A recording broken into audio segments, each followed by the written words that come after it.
Bonjour! Let me teach you how to flamber a steak in 3 easy steps. Step 1. Take some premium gasoline. Petit chef, are you sure you should be using gasoline? Excusez-moi. Do you see this chef's hat on top of my head? With the emphasis on chefs? Yes? Since I don't see you wearing one, so I wonder who would be the expert in cooking. Okay, if you say so.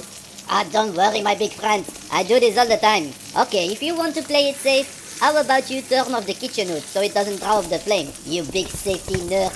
You would think there is a big brain in such a big body, but I'm not so sure about it. Alors, step 2. Light the match and keep a safe distance. Attention, watch and learn. 1, 2, 3, c'est parti!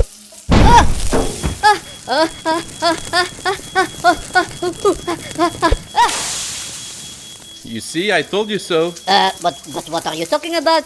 It was step 3. Jump into the water to put out the fire. That's how you safely flambe a steak. Hit the like button if you want to see more of my cooking lessons. And remember, safety first. Au revoir!